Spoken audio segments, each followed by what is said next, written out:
I would just like to say a word if I could. I had, and it really follows along some of the comments just made by Councillor Bilo, I had the opportunity to visit this building, and it's one of the great privileges of this job and one of the great educational experiences to go to place after place, and we've all had the experience.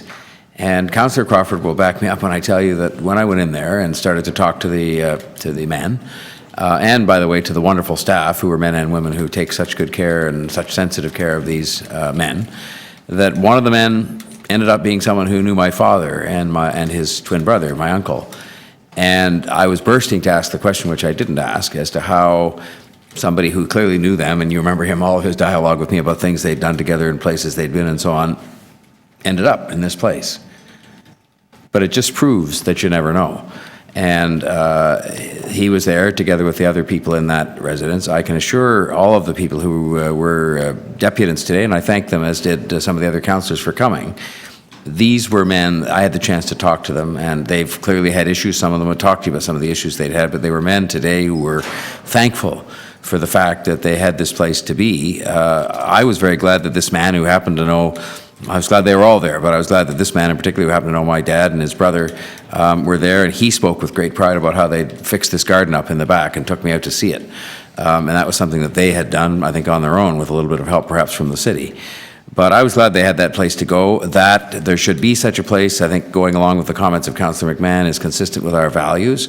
But the place, such as it is today, is not consistent with our values. It's not consistent with the standards that we would see as being acceptable in this city, given everything that we have going for us, which Councillor McMahon outlined quite thoroughly. So I think this gives us the opportunity to do something very positive overall. I think the motion that Councillor Crawford moved today, gives us the opportunity to look at this in a broader context and do something that overall is going to be very positive, including the East Side Motel, which by it being gone is going to improve the neighbourhood by itself. And I would just say to some of the deputants who are concerned, trust that man, Councillor Crawford, because he's got a good heart and he has spoken to me about this a number of times and fully understands that what he's trying to do here is to improve the neighbourhood overall.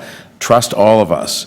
I mean, there are times when we do things, I suppose, that cause you not to be able to trust us, but I think this is an instance in which our hearts are in the right place and we're trying to do the right thing for these people and for the entire neighbourhood and for the entire city.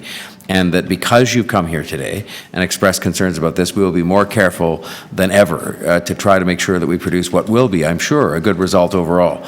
With the East Side Motel, I'm sure, gone, and with new residents there that's going to consist of these people who I can tell you are just not people who are going to be justifying any of the fears that people often have when these kinds of things happen. So I will be, and I just want to commend finally Councillor Crawford for standing in there. It's hard. These things are difficult. I haven't had the experience as a local councillor, but I get, I guess, a lot of these as the mayor, that sort of almost as if I'm representing the local area, and I know that it's difficult because there are different points of view and different concerns people have, but I just know this particular councillor will see to it that those concerns are addressed and are constantly in the minds of all of us, not just himself, as we go forward with this. So thank you.